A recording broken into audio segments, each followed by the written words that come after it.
Bangkok में अंधेरा हो चुका है, लेकिन अभी भी रेस्क्यू ऑपरेशन चल रहा है। जब से भूकंप आया तब से 1 मिनट भी रेस्क्यू ऑपरेशन रुका नहीं है।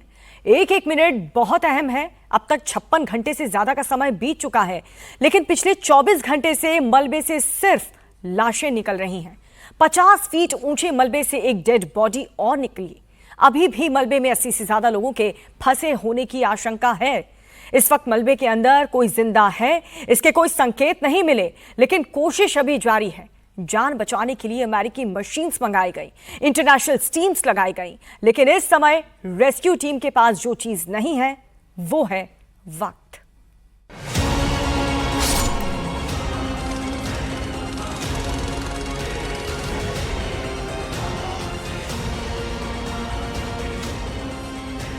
चौबीस घंटे के अंदर मरने के चांसेस 16% है। 72 घंटे बाद 78% हो जाता है। 120 घंटे बाद 84% तक मौत के चांसेस हो जाते हैं।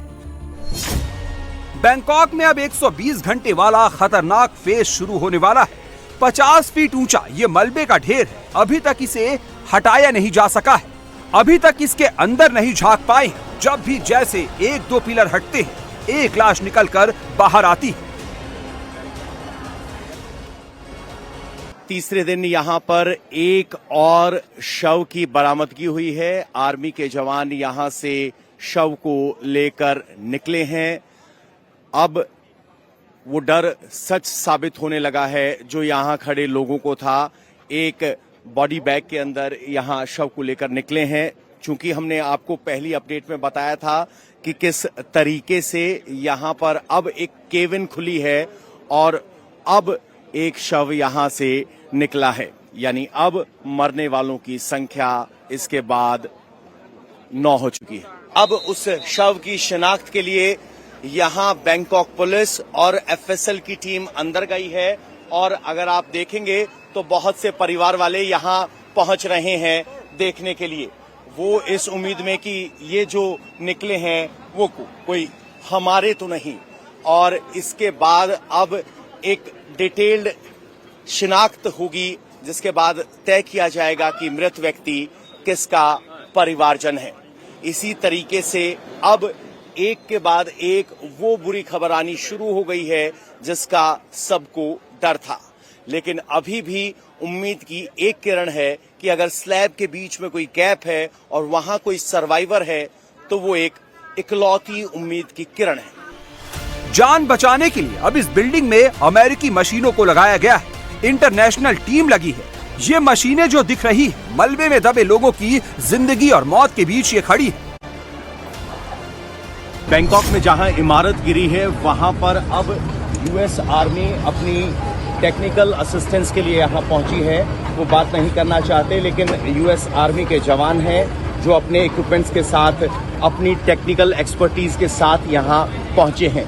यहां थाईलैंड की तरफ से इंटरनेशनल मदद की उम्मीद थी और रिक्वेस्ट भी किया था, और अब यूएस आर्मी के जवान यहां पर पहुंचे हैं। वो इस तरह के रेस्क्यू ऑपरेशन में इक्विपमेंट और एक्सपर्टीज लगते हैं और उनकी इस एक्सपर्टीज के लिए उन्हें यहां बुलाया गया है और 5 अमेरिकन जवानों की एक टीम यहां पहुंच चुकी है।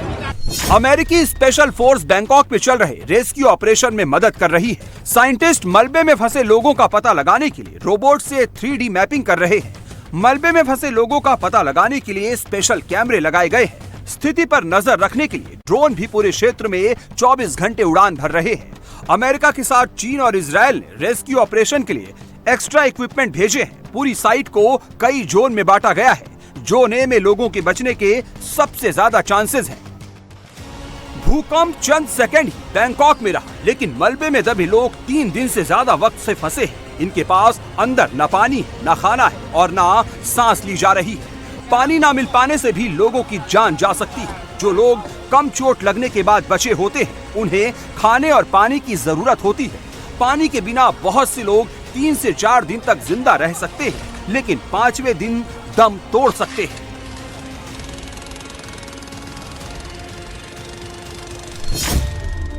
पानी के बिना 3 से 7 दिन तक जिंदा रह सकते हैं। खाने के बिना 1 से 2 महीने जिंदा रह सकते हैं। नींद के बिना 11 दिन तक जिंदा रह सकते हैं। पानी के अभाव में शरीर से टॉक्सिन हार्मोन बाहर निकलता है। इससे बॉडी पार्ट्स के डैमेज होने की संभावना होती है। 2 दिन से ज्यादा भूखे रहने पर बॉडी का टिश्यू खुद के शरीर को खाना शुरू कर देता है।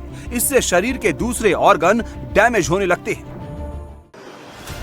हर बीतता 1 सेकंड जिंदगी को मौत की ओर ले जा रहा है। 5 मंजिल से बड़ा ये मलबा है। मलबे में एक एक पिलर कई टन के हैं, जो इस मलबे के ढेर पर गिरे हैं। इन्हें क्रेन और ड्रिलिंग मशीनों से हटाया जा रहा है। बैंकॉक में हुई बिल्डिंग त्रासदी का तीसरा दिन।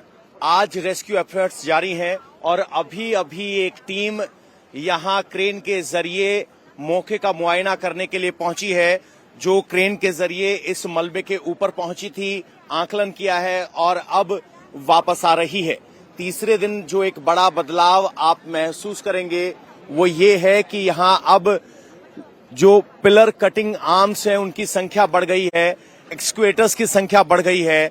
तो आप देखेंगे 1 2 3 4 5 6 ऐसे बड़े पिलर काटने वाले एक्सक्वेटर्स यहां पर आए हैं और अब इस मलबे को हटाने की गति बढ़ने लगी है। अगर आप छत के ऊपर की तरफ देखेंगे जहां मलबा पड़ा है तो मलबा अब घटने लगा है।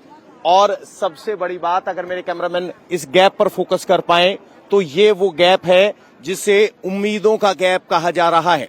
उम्मीदों का गैप इसलिए क्योंकि अभी तक ये स्लैब के बीच का जो स्पेस था वो पहले नहीं दिखाई दिया था, लेकिन अभी एक गुफा की तरह जो दिखाई दे रहा है, इसी में उम्मीद छिपी हो सकती है, क्योंकि ये गैप ही अंदर फंसे हुए मजदूरों की जान बचाने वाला साबित हो सकता है। चूंकि अब आगे के मलबे को हटा दिया गया है और अब यहां से टीमें जहां तक अंदर कुछ सेंसर्स ले जाए जा सकें, स्निफर डॉग्स भेजा जा सके, वो कार्रवाई शुरू की जा रही है और आगे के सारे मलबे को हटाकर यहां से दूर किया जा रहा है। किसी स्थान पर भूकंप के बाद बचाव के कई तरीके हैं, जिनमें मलबे में फंसे लोगों को ढूंढा जा सकता है। इसमें एक तरीका रेस्क्यू टीम के साथ मौजूद डॉग स्क्वाड के जरिए मलबे में फंसे लोगों को खोजना भी है। डॉग स्क्वाड सबसे पहले मलबे को सूंघकर वहां फंसे लोगों के बारे में पता करते हैं। इसके बाद रोबोट और ड्रोन के जरिए उनसे संपर्क किया जाता है। पहले उन्हें खाने पीने की कुछ चीजें पहुंचाई जाती है। इसके बाद मलबे को क्रेन और ड्रिलर के जरिए हटाया जाता है। इसके बाद इंसान निकाला जाता है। बैंकॉक में 7.7 की तीव्रता वाले भूकंप के बाद जिंदगी और मौत के बीच में मिनट्स और रेस्क्यू टीम 50 फीट ऊंचे मलबे को हटाने में जैसे जैसे हर घंटे बीत रहे हैं, मलबे में फंसे लोगों के जिंदा रहने के चांसेस भी कम हो रहे हैं। लेकिन मलबे में फंसे लोगों के परिजनों और सरकार की उम्मीदें बरकरार हैं।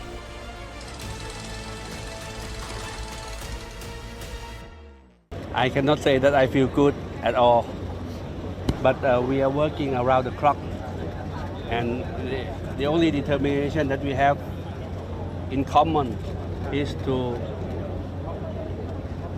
be able to find the survivors. Is hope fading now?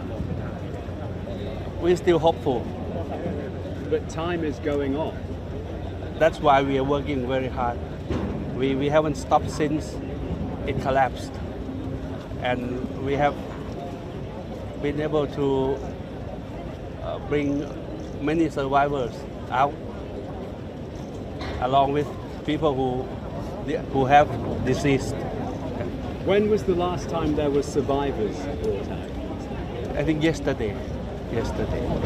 But not today. Today we haven't found any survivors. Bangkok में निर्माणाधीन स्टेट ऑडिट बिल्डिंग से अब तक 9 लोगों की बॉडी मिल चुकी है, लेकिन अभी भी 80 से ज्यादा लोग लापता हैं। लापता लोग निर्माणाधीन बिल्डिंग में दबे हैं। लेकिन जैसे जैसे समय बीतता जा रहा है, वैसे वैसे लोगों के बचने की उम्मीदें भी दम तोड़ती नजर आ रही है। भूकंप के मलबे में फंसे लोगों के बचने की संभावना में सबसे बड़ा रोड़ा पत्थरों या कंक्रीट के नीचे कुचले जाने से लगी चोटें होती हैं। ऐसे में भूकंप के बाद पहला घंटा गोल्डन आवर होता है। अगर आप उन्हें पहले घंटे में बाहर नहीं निकालते तो जैसे जैसे समय बीतता है, मलबे में फंसे हुए लोगों के बचने की संभावना बहुत कम हो जाती है। ब्रिटेन की नॉटिंघम ट्रेंट यूनिवर्सिटी के मुताबिक भूकंप के 24 घंटे बाद किसी मलबे में दबे लोगों के बचने की संभावना 74% होती है, जबकि 72 घंटे बाद ये कम होकर 22% हो जाती है और 120 घंटे बाद लोगों के बचने के चांस सिर्फ 6% तक होते हैं। तो यहाँ इंटरनेशनल मीडिया तो है ही, आपको यहाँ बहुत सारे लोग दिखाई देंगे। ये वो लोग हैं जिनके रिलेटिव्स यहाँ अंदर हो सकते हैं, उम्मीद में वो यहाँ खड़े हैं। कहा जाता है कि उम्मीद एक बड़ी चीज है और फिलहाल यहाँ बैंकॉक में सब उम्मीद कर रहे हैं कि इस पूरे मलबे के नीचे अभी भी जान फंसी हो, क्योंकि एक आम शरीर अगर स्वस्थ है तो बिना पानी के कई दिन तक जीवित रहा जा सकता है। और उम्मीद जताई जा रही है कि जो मलबे के बीच में, स्लैब्स के बीच में जो स्पेस है, अगर उसमें कोई फंसा हो तो उसके सर्वाइवल की उम्मीद बढ़ जा रही है। ऐसे में रेस्क्यू ऑपरेशन को काफी तेज किया गया है ताकि मलबे के नीचे जिनकी सांसें अभी चल रही हैं, उन्हें वक्त रहते निकाला जा सके और उनकी जिंदगी बचाई जा सके। दरअसल 5वें से लेकर 7वें दिन के बाद मलबे के नीचे से किसी का जिंदा मिलना दुर्लभ ही होता है। ऐसे में अधिकतर रेस्क्यू टीम 5वें दिन के बाद मलबे में दबे लोगों की तलाश बंद कर देती है। आज भूकंप के बाद का तीसरा दिन है। मलबे को हटाने की गति बढ़ी है, लेकिन उम्मीद छोटी होती जा रही है।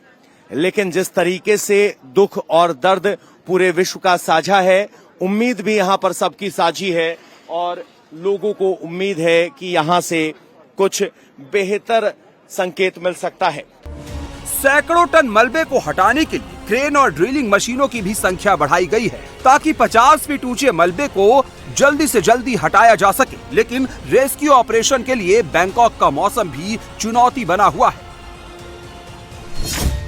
थाईलैंड के मौसम विभाग ने बारिश की संभावना जताई है जो 60% है। ऐसे में मलबे को हटाने में मौसम बड़ी बाधा बन सकता है। धूल और मलबे से ड्रेनेज सिस्टम चोक हो सकता है।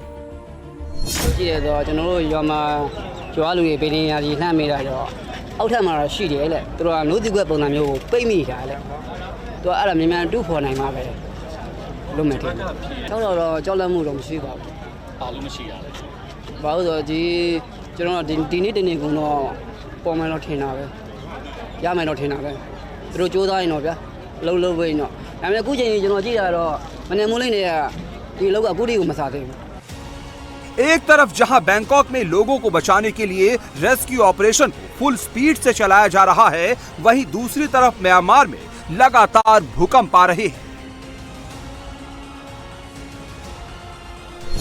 म्यांमार में रविवार एक बार फिर भूकंप आया। रिक्टर स्केल पर इसकी तीव्रता 5.1 मापी गई, यानी पिछले 3 दिन में 5 से ज्यादा तीव्रता वाले 4 भूकंप आए हैं। भूकंप का केंद्र म्यांमार के मांडले से 27 किलोमीटर नॉर्थ में था।